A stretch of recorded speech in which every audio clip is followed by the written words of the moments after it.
All right, welcome back to the Trellis Podcast.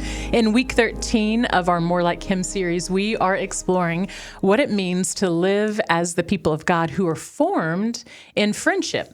Each week, we dive into how our stories fit into the context of God's larger story. And we talk through how to stir up our affections for Jesus, how we learn to awaken to the movement of the Spirit in our growth and in our maturity.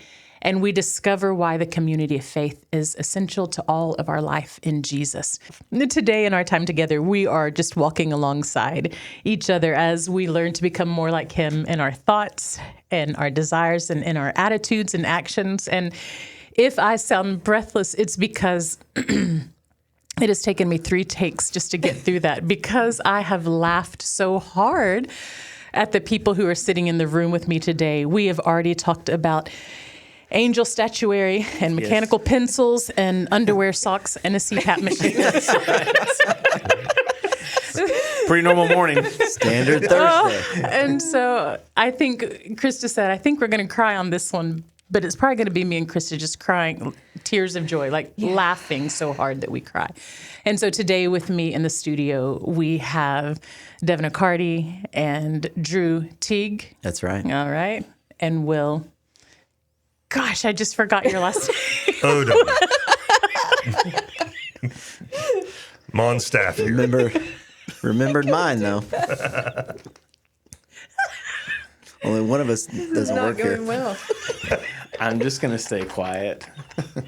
All people are going to hear is me, hyena, laughing in a microphone. That's going to be awesome. Okay. So would you guys just take a moment to introduce yourselves to our listeners? So I'm going to start with you, Devin. Sure. Devin Accardi. I'm a pastor here and have been on staff at Fellowship for about 4 years. I'm Drew Teague. I don't work here. I work with Young Life in Knoxville. Will Odom. I've almost worked here a year. Oh, wow. Congratulations. Yeah, coming up on a year. You so get I a work here. I'm medal pastor. when that That's happens. right. I can't wait. Mm-hmm. That's awesome. Well, the first thing we do before we start, which we've already kind of, the gate has opened and we've run a little bit further out. It's going to be a hard transition. It's going to be a really hard transition after all that laughter. But we like to start with silence and a little bit of scripture just to give our listeners a chance to just level set. And so, Krista, would you do that for us? Yes. Mm-hmm. As we take a moment just to quiet our hearts, I wanted us to listen to the instruction and encouragement we receive in Ecclesiastes 4, verses 9 through 12. 2 people are better off than one, for they can help each other succeed. Mm-hmm. If one person falls, the other can reach out and help. But someone who falls alone is in real trouble. Likewise, 2 people lying close together can keep each other warm, but how can one be warm alone? A person standing alone can be attacked and defeated, but 2 can stand back to back and conquer. 3 are even better, for a triple braided cord is not easily broken. So let's take the next few moments just to bring this before the Father. Ask the Spirit to deepen our understanding of what it means to stand together, firmly rooted in Christ, bound as sons and daughters of the Most High God.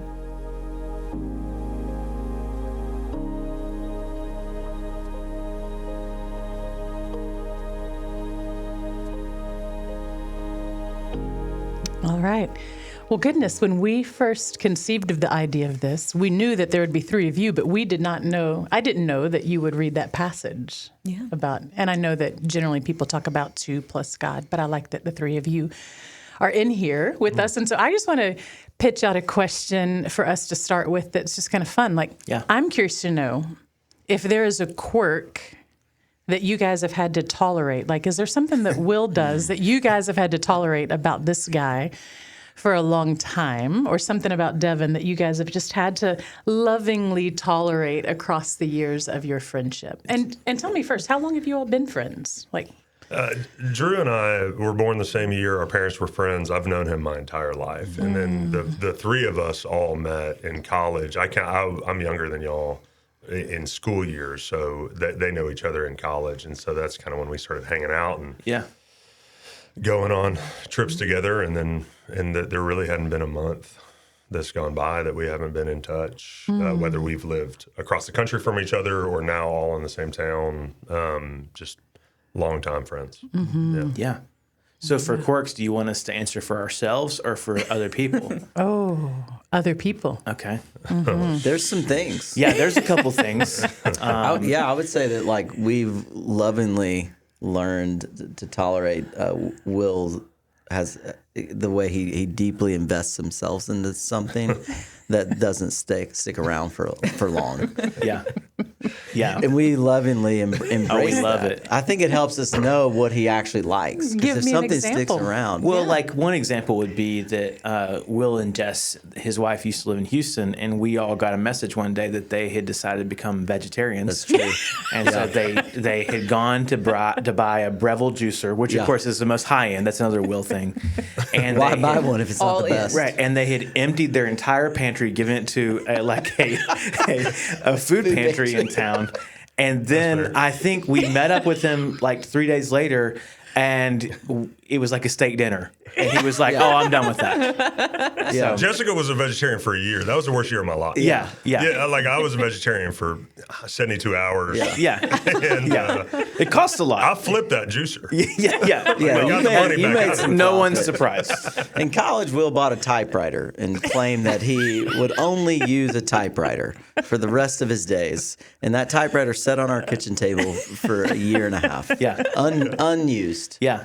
I would say for Drew, Drew is the kind of guy that you just know when you're with him, at some point he's going to lose something, and it's going to become the biggest deal, right? And it might just be for 30 seconds, but those 30 seconds are the most intense 30 seconds. Like if he Deeply misplaces impactful. something in this room, Yeah. the five of us, that's what we should be doing. Yes. Is finding it, Yeah. giving it back to him, Yeah. Feels like the most. apologizing for him losing it. Yeah. I would say Drew's probably lost 15 pairs of Goodr sunglasses. Yeah, easily. Yeah. Yeah, Wow. I didn't have them on the way here. That's right. Currently, I probably without. sold 3 or 4 of them on eBay. And Devin? He binds us all together. Like, I mean, you've heard the 2 friends that he has. You know, Devin likes a plan. I do. He likes a plan. Yeah, because he's and worst case scenario. He's Yep. worst Yeah. case scenario. He likes a plan, and so I think we've lovingly tolerated the way that he, Yeah. he really wants to know what's happening. Yep. Yep. And will insert the plan when there is no plan. That's right. And he's okay with that. That's right. I want to hear, tell me when you've done this. Well, gosh. I mean, I feel like name this is the day. your plan. How Name did the this day. happen? Name the day. I do think I thought of a story that Will can tell, but our families go camping a lot together, and it's not just a plan; it's control. I think that's what these guys have revealed to me. Is like, man, I have a high sense of control. And so one time we were camping. We're camping. It's like it's the wilderness, and I've got 5 kids. They're all running around, and I'm like, hey, where are your shoes? Where are your shoes? Where are your shoes? And finally, Will just looked at me. He's like, why are you so worried about the shoes? And it helped me realize, like, oh, yeah, why am I so worried about the shoes? But a high sense of control. And I don't camp. That's another thing. Yeah, Drew doesn't camp. That's just another thing they've lovingly tolerated. That's I mean, like you jump back and forth between the fun and that's kind of part of friendship, right? It's like, I mean, my stuff, like, I mean, that Hamilton song, like, He'll Never Be Satisfied. I mean, Yes. that's a real deal for me. Like, I mean, that's a thing that I'm not the guy that sits through a meeting and doesn't say, what? Like, I mean, I just can't not say it, or I can't be like, I don't like, And so, in the funny and the joking, and when I have a garden for a year, which is like just doesn't work. You got to have a garden for a while, or when I'm super into just something else, or I mean, my hobby's having hobbies. I mean, that's kind of the lighthearted part of it. Oh, that's But good. and I've like crafted that message. Yeah. Trademark. And like currently have some strong ones that these 2 are like, yeah, it's great, that's fun. We'll see how it lasts. Yeah. Like, and I'm Anything like, you'd care to share with our listeners? well, I'm really into sports cards right now. If anybody has any Stacey. old sports cards collections, Right. please email like, Will Odom and they know me @fellowshipknox.org. well enough. It's like, me and my son, we do sports cards, and that's what I say is me and my son do it, because I wouldn't do it without him. Because you're grown. Like, I'm not up Yeah. at 1 a.m. Like, No, never. Like looking at sports cards on the internet. But I mean, you know, like currently I have an ad in the Knoxville News Sentinel. Cash for sports cars, just my phone number. So, but these guys, I mean, you know, Do you think there's a chance that a listener in our church would have something That's that why you're I'm looking here. Again, Will Odom at fellowshipknox.org if you're interested. Yeah, whatever. Be happy to make a deal. But like, I mean, you know, it's the shoes, and you know, I mean, you're sitting and you're camping, and the fire's on, and you know, I mean, we're not talking about like 2 kids without shoes that have been, you know, and I'm just kind of sitting there drinking my coffee, and you know. 8 or 9 shoe demands later. I mean, you know, you look at your friend and you say, hey, what's the deal with shoes? Yeah. You know, and it's not the first time. And the permission, I think, that a long friendship allows you to both understand a hobby like that or not eye roll about it, but also press in and be like, what is behind that? Like, there's a permission there, I think, that a long friendship allows for. That it's not just a ha-ha, but can also be, hey, what really is behind that? What's going on there? And both are so important.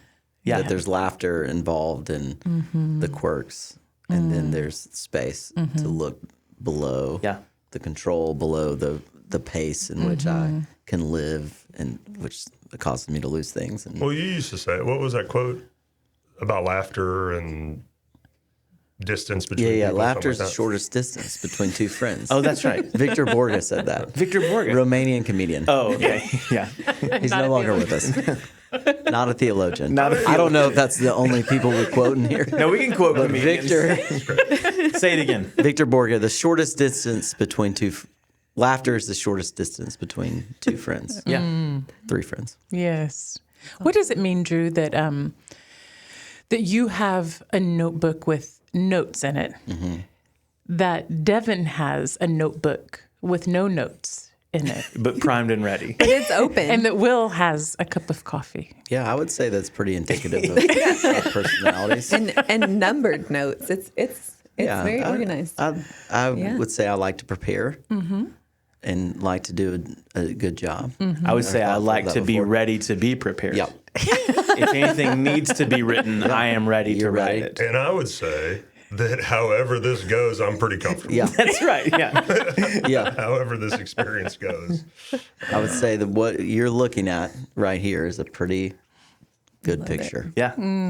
of this. That's awesome. Yeah. Well, I would imagine in as many years of friendship as y'all have walked with each other, that as much laughter as y'all have endured with each other, you have also had to show up for each other in some pretty deep ways. So I'm curious if there's any ways that you can think of where you had to show up for each other, and if it felt like Jesus showing up in that situation. And Always. Sure. Yeah. I think, well, on the regular, I mean, you know, we get the privilege of living in the same town. And so we meet almost every week together. And sometimes that's just chit chat. And sometimes that really is a decompression conversation. And so on the micro level, there's almost a regular rhythm of showing up for each other. But there's also been really substantial parts of our lives that we've had to show up. And I think that micro forms the macro moments of life. Yeah. And so, you know, when our daughter, Charlotte, was born in 2020, so kind of the height, June 2020, so the height of the pandemic. And it was an emergent birth. She was born at 29 weeks and wasn't breathing when she came out into the world.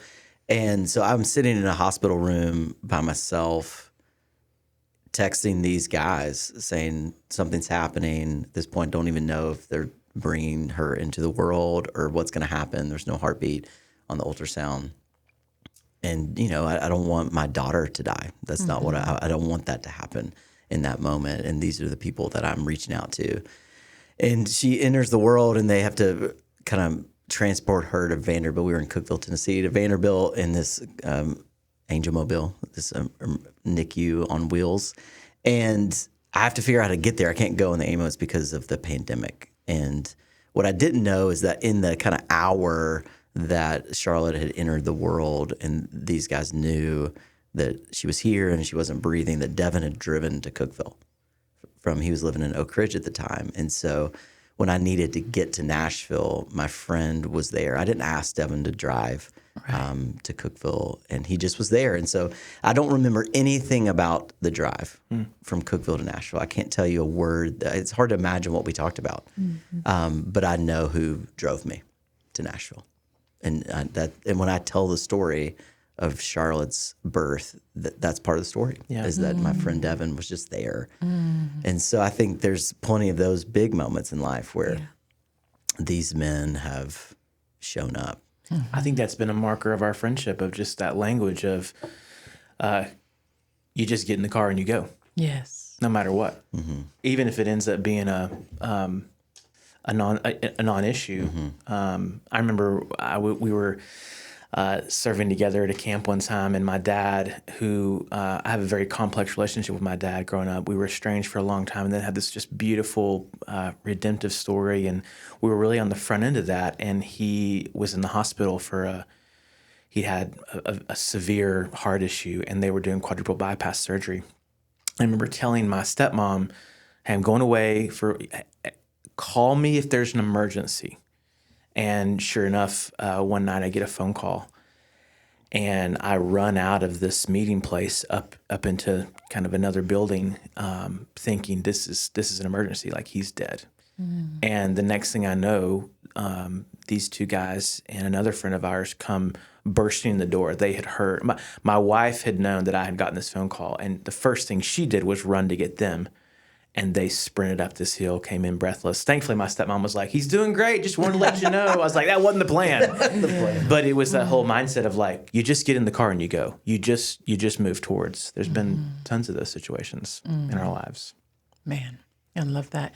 One of the things that I've, in our tribe of friends, we talk a lot about just telling each other the truth, like speaking the truth to one another. And I would imagine that over the years of friendship, you guys have had to tell each other the truth about some things. And so I'm curious to know, how has that gone? Have there ever been moments that's gone perfectly or hilariously wrong, or has left maybe a little bit of scar tissue? But what does it look like? Because our friendships form us. And if our friendships, what I'm hearing is they're not just based, for you guys, they've been based, you've got some skin in the game, and you've done some hard stuff, you've been in the trenches together. So if telling the truth is part of what shapes and forms us to look more like Jesus, what does that look like for you guys? Yeah. I think it's looked like these two voices being voices that are saying something that feels like is in the air, but no one's maybe willing to put words to it. And when I was considering a new job, a job that would eventually move us here, and it felt like a larger role in a larger place with more responsibility, Will called me and said wonderful things that I'd heard already of, this is why I think that this role would fit you and you would fit the role. And then he asked a great question. He just said, like, is it okay if I share some concerns I have for you, if that's what happens?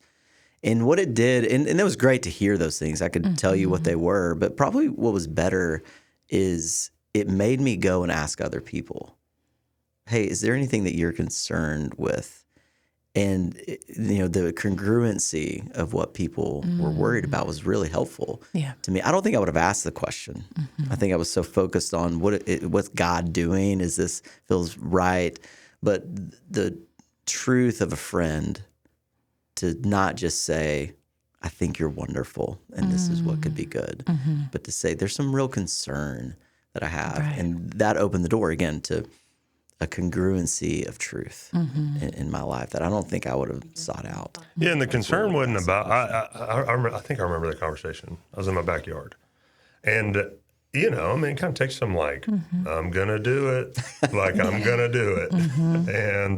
And I think one, you kind of, in the in-between, in the friendship, in the showing up, sure, getting in the car for sure, but also in the we just spent a lot of time laughing or on a trip together or sitting around watching a ball game. Like, it was just a lot of time, a lot of equity built up in the time that, I think, if I remember right, they were all personal concerns. Yeah. You know, like it wasn't like Performance. performance. Can, you know, have you thought about what you're going to be asked to do? You know, like, I mean, and most of the like encouragements were, I knew that I mean, they're obvious. Like the way you were designed was perfect for that role. There's no reason to not consider it. Right. Professionally, are you capable? Are you equipped?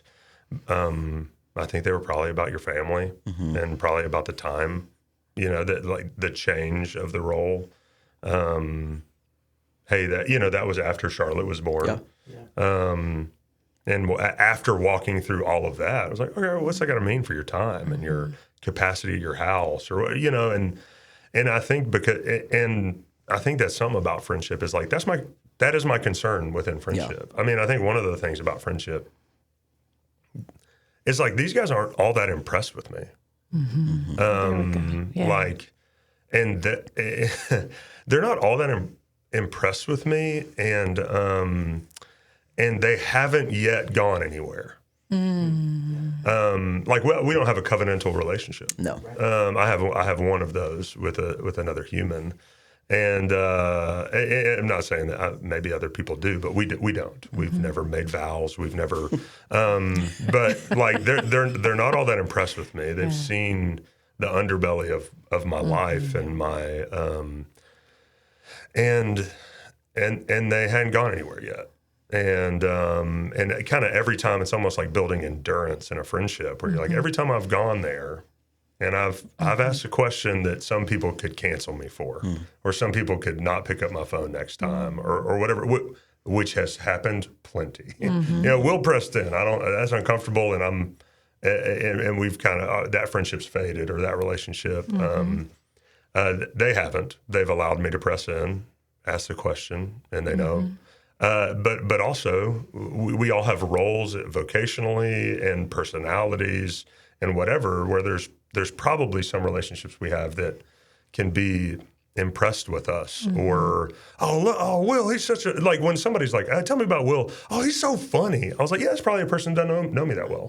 If that's the first thing they said, sure. Like, I like tell jokes, but like, these guys wouldn't say that first. Like, and they know me, and they know, and I don't mean to say they're not impressed with me completely, but that's not their primary concern for me. Right.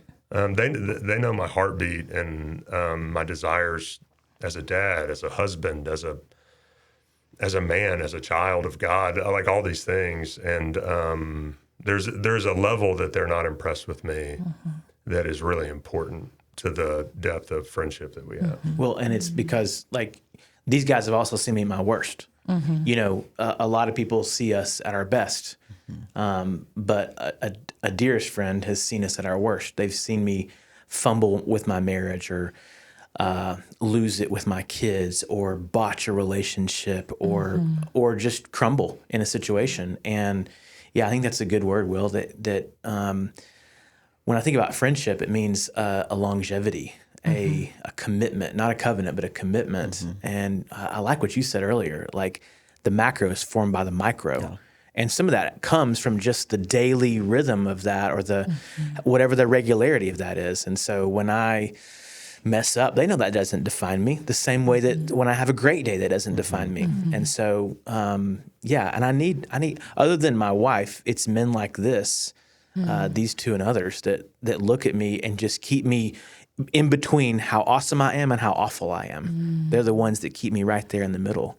And it's a service to me. It's a kindness. Yeah.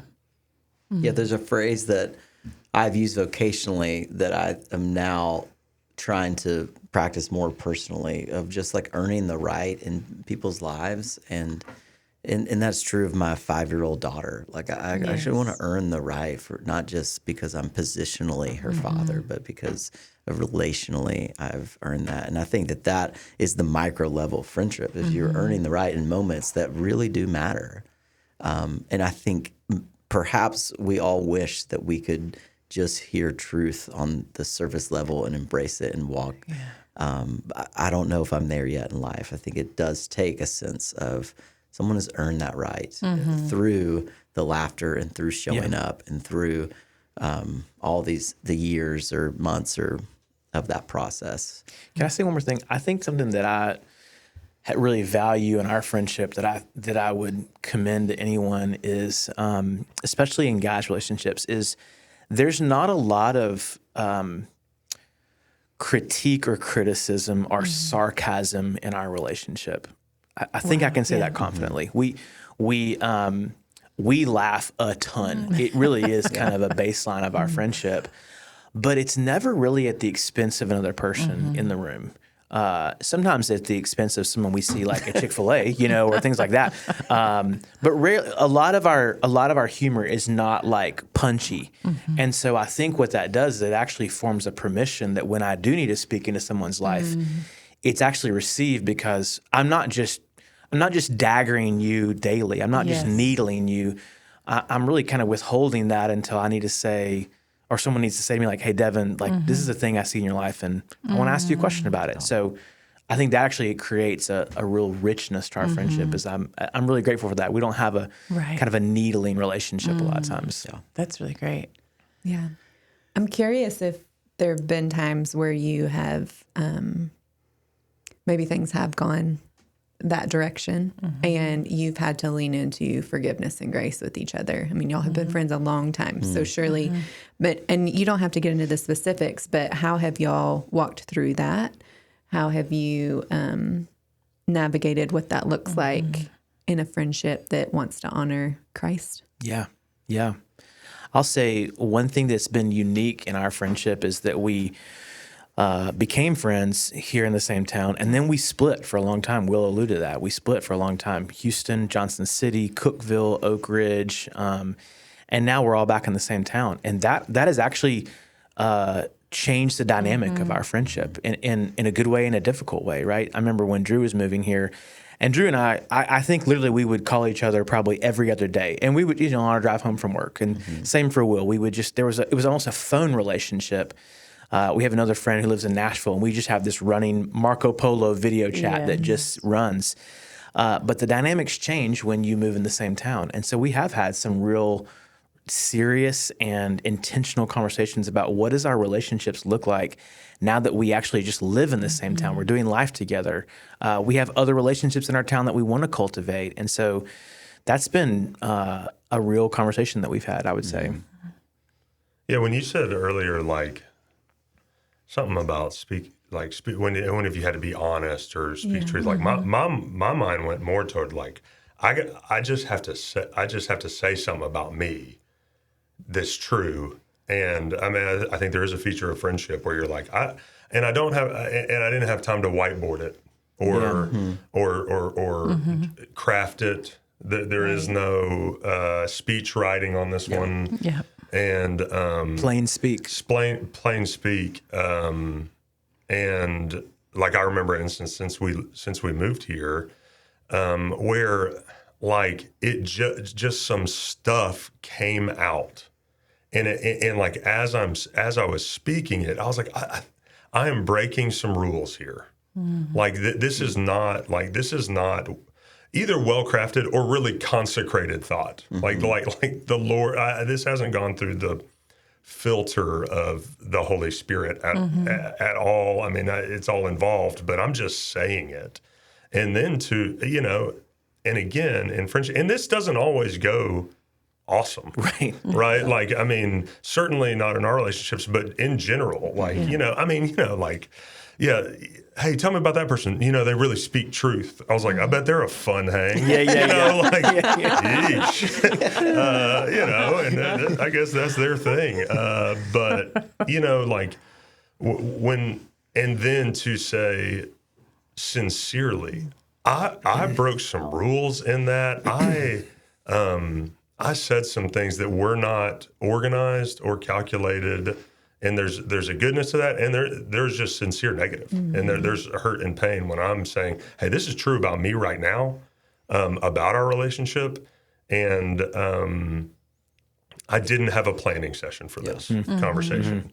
And really, it's one of those things where it's like, and the power of like, well, I'm not leaving. It really, in an instance where many relationships, had that come out of me, I think it would have kind of been over. Or like, I mean, well, that's just easier to not hear that. Or and that exists. I'm not saying that everybody you encounter that you have to say something true to or have to be honest with is then also going to watch the ball game with you on Saturday. Like that's not. And so that's been a feature of this particular friendship for me. What would you say to?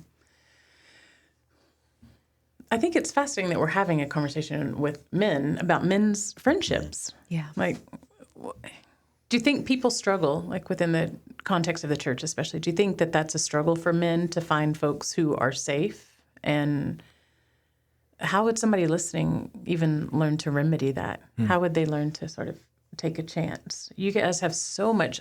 If I'm listening to this man or woman, I'm thinking, oh, like they grew up together, so they have that. And I'm automatically discounting that could exist for me, right? Yeah. Or I'm trying to think of what other thoughts people might have, like, well, maybe they go to like, must be nice. Yeah. Yeah. You know, like, that's great for them. Like, geography has conspired against me, and that, Right. that just Too doesn't late in happen. life for Too me. late in life. For me to Exactly. figure that out. Well, we always talk about, I mean, friendship in your adulthood is, I think, sometimes more difficult than it is in middle school, which we all hold as the highest standard of the different ways. difficulty. Yeah.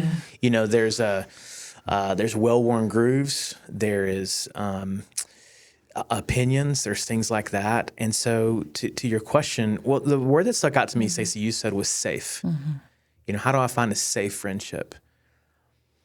I think it depends on what you mean by safe. My friendship, in one hand, feels safe with these guys. And on the other hand, it feels very unsafe in the best way. It feels risky. Risky, that's the word. And in a beautiful way, in a spirit-led way. And I want to be risky with these men. I want to risk my heart. I want to risk my, you know, the truth of me. I want to risk embarrassment. I want to risk them knowing my flaws. And so I think specifically for men, I can't speak to women. I can speak generally, but there's a sense in which, well, what tier are you looking for? Yeah. Are you looking for somebody to watch the ball game with? Call me. We'll do that. Yep. No problem. But also, I just as a person who knows Jesus, I'm hungry for more. And so I want to put myself out there with other people who it's risky to do that with. And so I would say if you're listening to this and you're like, well, it must be easy, must be convenient. I would say this friendship has had the luxury of knowing each other for a long time, but it has not been convenient, and it has been risky. Say that again, I feel like. Yeah, you know, we have. This isn't to like toot our own horn. This is just say like we've got a lot of scars on our own hearts and with our own friendships that we have been through the fire together and have, like Will said, has just stayed. We're not impressed with each other, and we've stayed. And so, I think to answer your question, if you're looking, how do I find a safe friendship? The question is, how would you define safe? What are you really looking for in friendship? And also, I think about the person out there who is like, I want that and I can't find it. My thought would be, I hope you can just grow where you're planted. And maybe that begins with one person. Maybe that does just begin with a ball game. And again, adult friendship is hard, and I understand that. It is hard, and it is possible. I think that's what I would want someone listening to this to know, because we do recognize, we said it before we walked in the room, that we don't want the uniqueness of a longevity of our friendship to stand in the way of someone listening to this and say, that sounds great for them, but what does that mean for me? And I would, for me personally, like I moved. You know, me and my wife left this town that we had grown up around and built friendships around for 15 years. And I think what allowed us to form friendships in two other cities was the experience of friendship that we knew we were looking for. Yeah. And so as we move into a new place, I count that as a great head start, even though you could see it as a great loss. Hey, we're leaving these rich friendships. But I think it was a great blessing for us to say, we know what we're looking for. And I spent a lot of time with college people, and I talk about this a lot, especially your freshman year in college, that really everyone around you is looking for the same thing. It does take someone saying it. It just takes someone saying it. Hey, is this what you, I don't have anyone to eat lunch with on Thursdays. Do you eat lunch with anyone on Thursdays? Would you want to eat lunch? It takes someone in the room taking the initiative of that. But it is possible to find that. Maybe the last thing I would say is that I think a lot of us in life, because of who we are made out of, are seeking what we would call a community, people around us, right?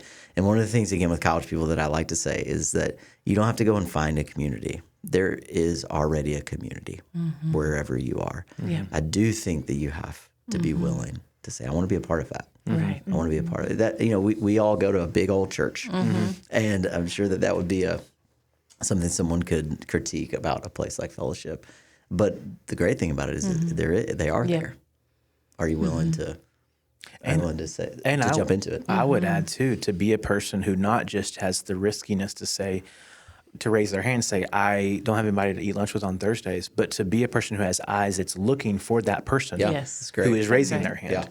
Yeah. I think that's the other thing, especially in a community like Knoxville, where it feels like, hey, we all went to high school together, we all went to Tennessee together, well-worn grooves, got my people. That's the other thing is I would also want to give this thing where, man, we have a deep friendship. Each of us also have other circles of people that we know and love. This is not some bank vault that we've created. That's right. I want to have friends that have friends.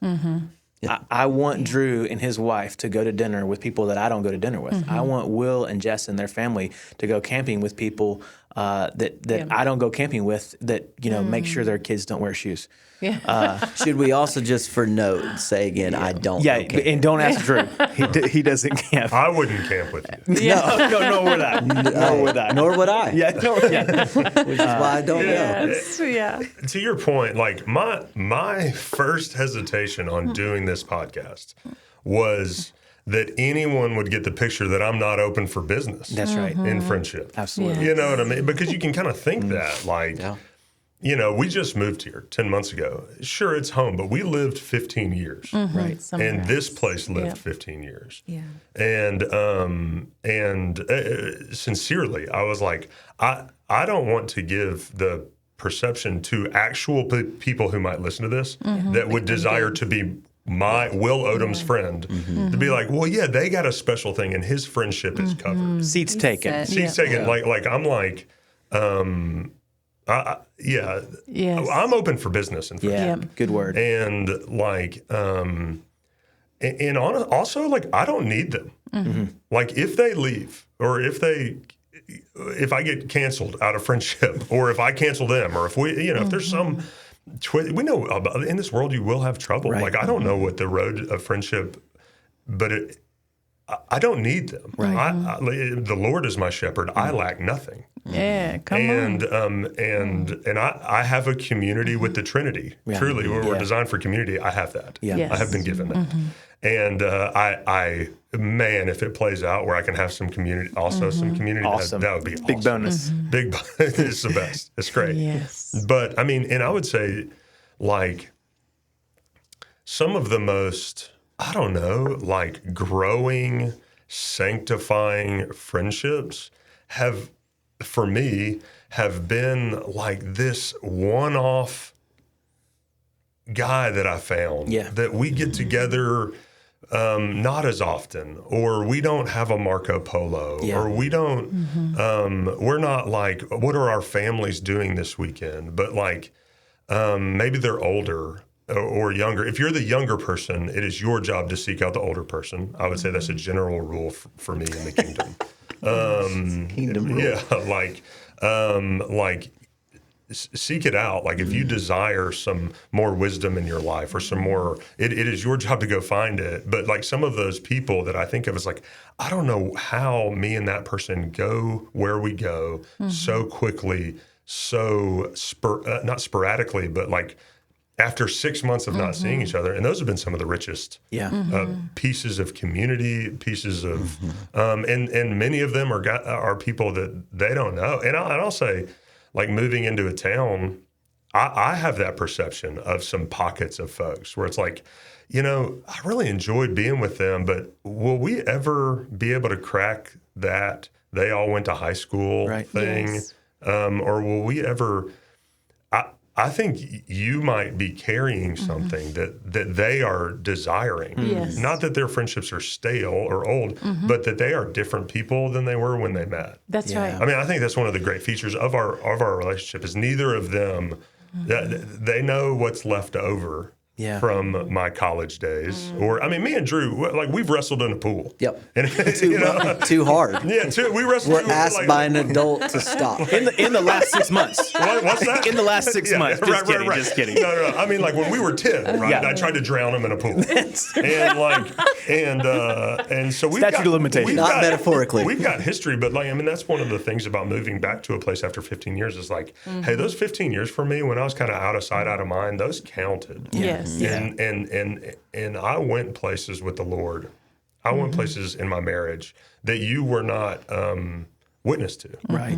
And as much as you can try to keep up with somebody in another town, they weren't witness to. I mean, we kind of download and talk every once in a while.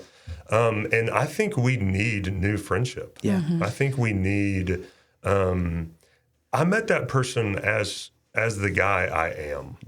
And I met and we met that couple as the couple we are. Yeah. I remember when we were moving here from Oak Ridge, and I've been going to counseling, which was wonderful for me, and but it was really dealing with some friendship stuff. And my counselor just looked at me and he said, most people change friend groups about 5 times in their lifetime, and it was such permission to me to realize, Yes. you can do this. That's right. You can actually get new friends, and things change and things evolve, and so that was so helpful for me to hear. That was something when I first moved to Knoxville that I'd heard a lot, that Knoxville's a place where people go to high school together, and then they go to college together, and then they show up at church together. Yeah.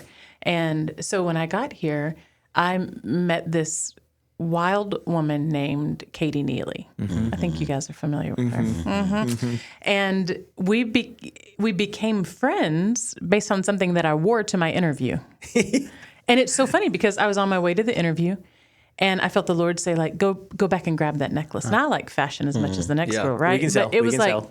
take that necklace, like wear that necklace. And so I wore it. And then she comes up, she's such a close talker. I love that. And she's like, Stacy. And she gets all up in, and she's like, I love that necklace. I love it. Noonday. And I was like, Noonday. Like I had sold Noonday and she had sold Noonday, and it was the beginning of something. But I told myself that story. Like, she's Knoxville. Yeah. She's actually like Miss Knoxville, I think. Yeah. And she knows everybody. So I don't think that she's going to have space for me. Even when she would ask me to grab coffee, I'm like, really? Yeah. Because she knows so many people. And I almost missed a really sweet friendship because of it, because I'd heard that story. Yeah. And I listened to the lie. Drew, you said something that Chris and I talk about a lot.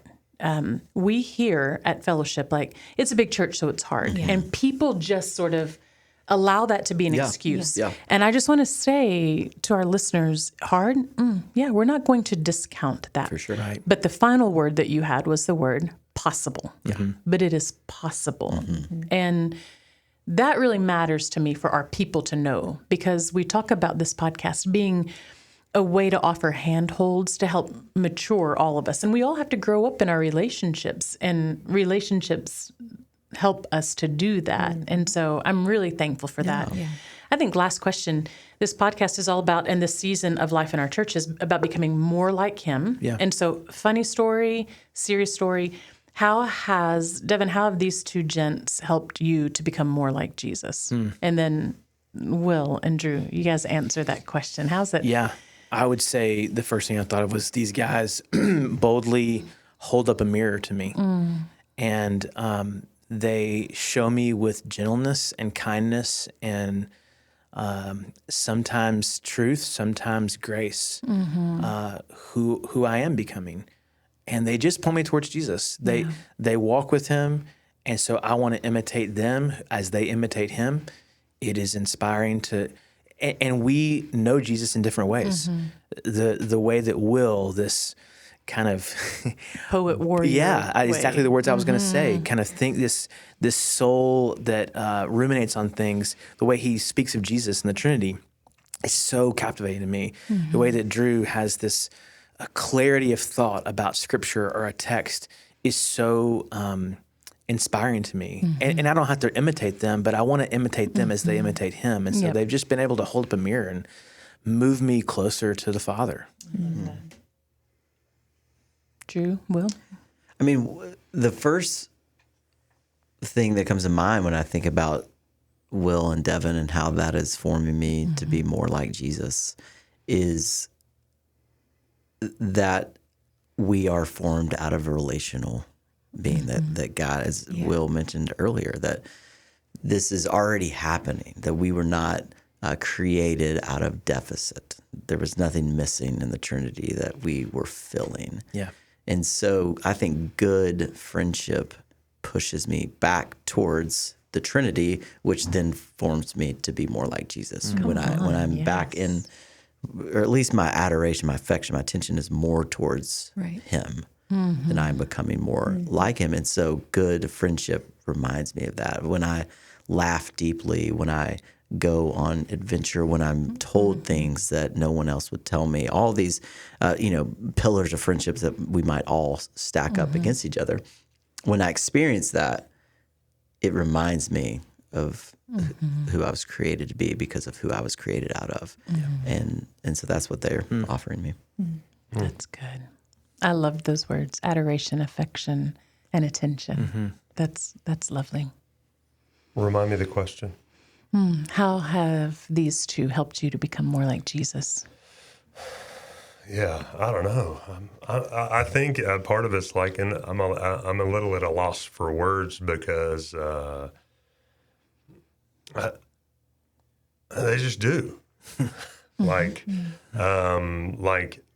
can't. I just can. I've been on a Colorado mountaintop with them. I've been in a hospital room with them. I've been 1,000 miles away in a hospital room, with them.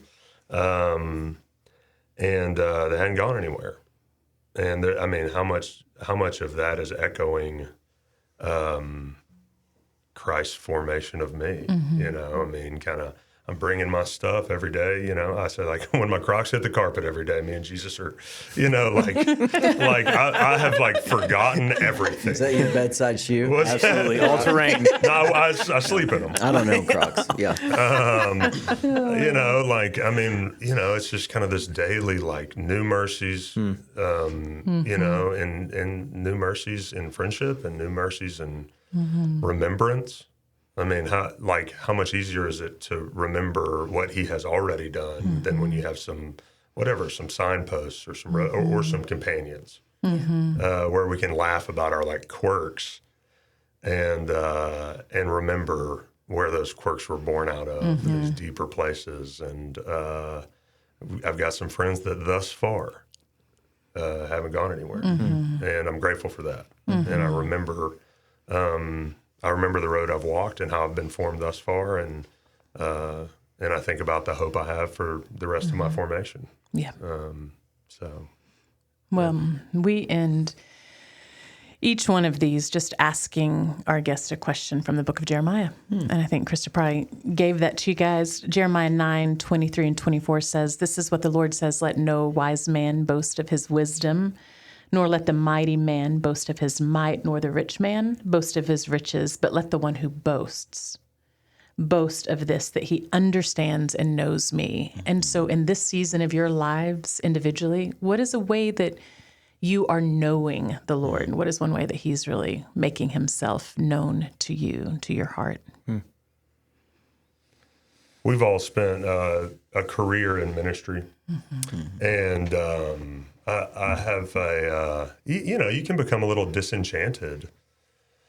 Like I mentioned, looking back, you're like, what was that all about?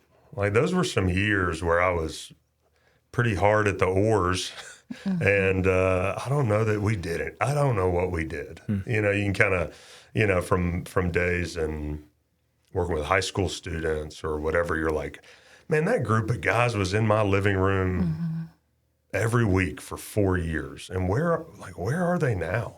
You know, what's going on with them now, or and then of course you have these other memories that you know where they are and you know what God was doing.